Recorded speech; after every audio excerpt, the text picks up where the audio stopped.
Mga kapuso, bukas na po nakatakdang umalis patungong London ang siyam na pambato ng Pilipinas sa 2012 Paralympics. Kabilang sa mga nagpapaabot ng tulong at nagbigay ng lakas ng loob sa ating mga pambato ay walang iba kundi ang ating pambansang kamahong si Manny Pacquiao.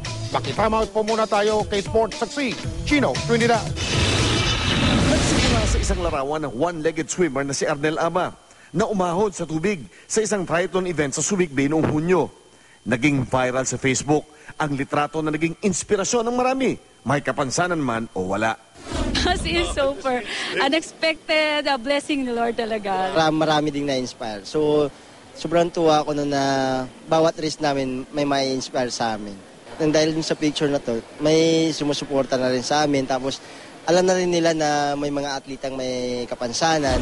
Ang naging inspirasyon para sa isang photo contest na inilunsad ng British Embassy ay nagbigay daan na rin upang makapagpugay sa physically challenged athletes na tutungo sa London para kumatawan sa Pilipinas sa 2012 Paralympics na magsisimula sa Agosto 29. Sa unang pagkakataon, ang 9-man Philippine Paralympics team ay ipinakilala sa publiko na hinikayat ng British Ambassador na si Stephen Lilly na bigyan ng suporta ng bawat Pilipino.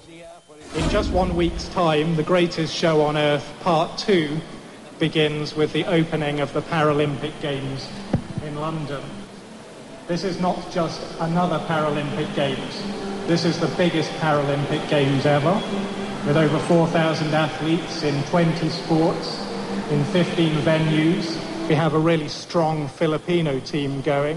We have 9 athletes in the Paralympics.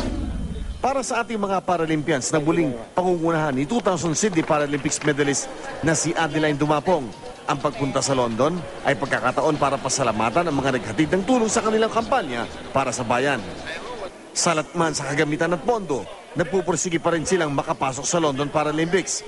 Bago sila tumulak tungo ng London ay dumating ang ipinagkaloob ni pambansang kamaong Manny Pacquiao bilang panustos sa pangangailangan ng kanilang mag-anak. Meron ding ilang may gininto ang puso na nagbigay ng iba't ibang tulong para sa ating Paralympians. The assurance that we will do our best, give it our all, and we will make Philippines proud, hindi lang dahil, syempre lahat gusto natin, no, magkamedalya kami. Pero kung hindi man, mapanatag po ang kalooban ninyo na ito po ay gagawin namin ang lahat ng pwede namin gawin, at the best that we can to make Philippines proud. Chino Trinidad, Nakatutok, 24 Oras.